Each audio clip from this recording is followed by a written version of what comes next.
Your thoughts are literally shaping your life. The way you talk to yourself, the way you talk about yourself is manifesting in the person you are today. So if you want to shift, if you want to shift your identity and if you want to shift your reality, start by shifting your self-talk. Let's get into it.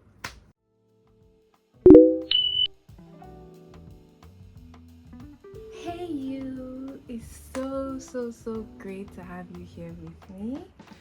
Today we're going to be talking about how to change your self-talk. So the first thing we're going to be talking about is what's even this self-talk. Self-talk is basically thoughts that come up about yourself when different situations come up, when different situations happen. I want you to think back to the last week or last weekend and think about a situation that you were not very happy about, or something that happened. And I want you to think about the type of thoughts you were thinking about yourself in that situation. Usually when negative things happen, or things that we didn't plan, or things that are out of our scope, or out of things that we would have preferred, usually then is when we can really see how we really see ourselves, what we think about ourselves. That is when our inner critic is the loudest.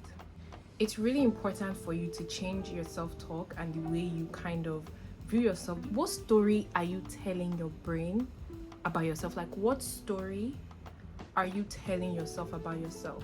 Because best believe that the story you're telling yourself about yourself is the same story you're telling people about yourself. It's the same way you're going to show up. If you say to yourself, oh, I'm so stupid, how could I have missed that, why did that happen, this and that, of course that's how you're going to be showing up in your relationships. Of course that's how you're going to be showing up in your work. So you need to shift those negative ways of seeing yourself and find a more positive way so that you can have more positive life experiences. Before we go into how do I even change this self-talk, let's talk about this thing I said about this story that we tell ourselves. Let's talk about how we look at things that happen, because it's because of the lens with which we're using to look at things. That is why a lot of times we're not able to cope with things in a better way. If you're always thinking about things like, oh, why is this happening to me, instead of what is this teaching me, then you would always be in the back seat of situations and you would never learn. And guess what? Life, God, is going to be sending you lessons until you learn. Until you learn. If you notice, this similar situations keep happening to you, and you notice that the more you keep doing the same things and making the same mistake, the same more and more that is going to be happening. So problems can be seen in different ways. In one of my favorite books ever by Tony Robbins, it's called Awaken the Giant Within. I'll put it up here. He talked about the 3 ways that we view problems that is problematic in itself. The first way that we view problems that is problematic is seeing problems as pervasive. And what pervasive means is that you see problems as if they are entering into every single aspect of your life. So let's say you had a fight with your partner or your friend, and you start to see that, you start to catastrophize. It's also called catastrophizing. You start to make it bigger than it is. You start to act like that particular issue is, that's the reason why I'm broke, that's the reason why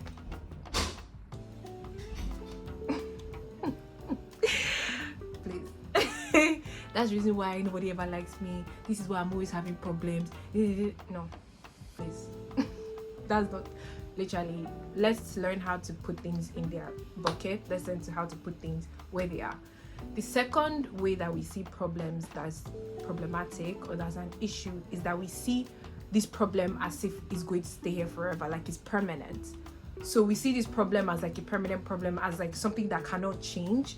And because of that, we start to feel hopeless. We start to feel oh, what's the point? This is never going to change. No. It may change, or you may just have better skills to handle it in the future. Trust your future self, okay? And then the third way that we see problems that is problematic is that we see problems as personal. So something happens between you and somebody else. Maybe something happens at work. Maybe you make a mistake at work. Maybe something goes wrong, and then maybe you get feedback, and then you just start to see all these issues as if it's a you problem. You start to personalize it. You start to tell yourself, oh, why am I like this? Why do I always do this? What's wrong with me? It is not personal. The more you make problems personal, you will just always have problems, because Like, just think about it really and truly. Think deeply about it. Like, if really you were like, how can you be the problem in your own life? How do you want to live a good life if you really believe that you're the problem? But guess what? Your brain believes what you tell it. So if you keep telling your brain that, oh, why am I always like this? Your brain is going to start believing that is who you are. And you are going to start living in a self-fulfilling prophecy. The more you say to yourself, oh, I'm dumb, you're going to keep acting dumb. You're going to keep making dumb mistakes. You're going to keep doing the same things. You're not going to make a difference. You're not going to change. The same thing is going to keep happening to you in a loop. The more you tell yourself, oh, I'm just selfish, or oh, I just can't do this, the more you can't. Let's take this case study. We have two people. We have Josh and we have BC. And let's say that Josh is like constantly telling himself, like, I can't do this is too much, like, I can't follow my dreams, like, people think I'm stupid, this is cringe, what is this? I'm not smart enough, nobody loves me. This is what Josh keeps telling himself. And there's like a task that both of them have to do. Could be anything. Think of any task, like maybe a life task, a work task, something that is objectively hard, right?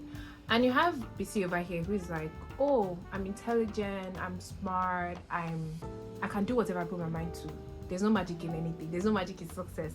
I can do whatever. Like, I give it to me, I'll get it done. Between these two people, the task is already hard objectively. Like, between two of them, who do you think is going to be closer to getting that task done? Who do you think is going to be able to achieve their dreams and get more done? There's this quote I saw, I'm going to leave it here somewhere, and it says that pessimists are often right, optimists are often happy and wealthy. Enough said. Okay, so I'm just going to quickly go to the 3 ways that you can shift your self-talk. The first way is by auditing your thoughts. So to do this, I want you to think back to like a conversation or a situation that happened sometime this week, and I want you to think about what you were thinking about yourself in those situations. I want you to journal about it. So let's say you stubbed your toe, maybe you made a mistake at work, maybe you said something stupid, something you shouldn't have said, or you just did something that you didn't plan to do. What was coming up in your head? I want you to write it down, right? And I just want you to just have this habit of thinking about your thoughts. It's called metacognition. When you think about the type of thoughts that you have, you think about your thoughts, right? And I feel like the more that we're able to audit our thoughts, the more we're able to think about the type of thoughts we have, the more we can shift it, the more you can shift our reality, and we can make our home, our mind, a garden rather than a garbage bin. So apart from auditing your thoughts and journaling about them, you want to reframe, right? Obviously you want to stop yourself, but before you can stop yourself, you have to kind of check. You have to even know that you do it, right? So you want to, after you've checked yourself, you want to start reframing those negative thoughts. Like, let's say something happens, you say something stupid to someone you love that you shouldn't have said, and you're like, oh, I'm just a potty mouth, or what's wrong with me? I'm always no, it's like, okay, I made a mistake. Was I upset? Was I snappy? Like, why did I react that way? Having an introspective nature really helps you. You're able to think through what you're doing, why you're doing it, and how you can do it better. And just reframe. It's like, from why am I so stupid to what is this teaching me? Why is this hard for me? In what little ways can I catch quick wins, right? How can I grow from this? How can I learn from this? And having a mindset that everything, you can do hard things. You literally can. You have to be your number one supporter. And you need to be thinking about yourself the way God is thinking about you. And God has made it abundantly clear that He loves you, that He's going to sacrifice anything for you. He already has. That He's thinking about you, that you are His beloved. Is that how you're acting? Is that how you're thinking? When you reframe your thoughts, also affirm yourself. Okay? So reframing your thoughts is like removing the weeds, it's like gardening your mind. And then affirming yourself is actually planting the flowers. So you want to affirm yourself like, I'm beautiful, I'm handsome, I am good, I can do hard things, there's no magic in anything. Does that person have 2 heads? But does that person have 2 heads in a way that like, I can do that too? Not in like the comparing way that Nigerian parents used to say it. But yeah, it's like I can do it. I can learn anything. The brain is literally neuroplastic. Your brain is neuroplastic. You can do hard things. Affirm yourself. See you soon. Bye.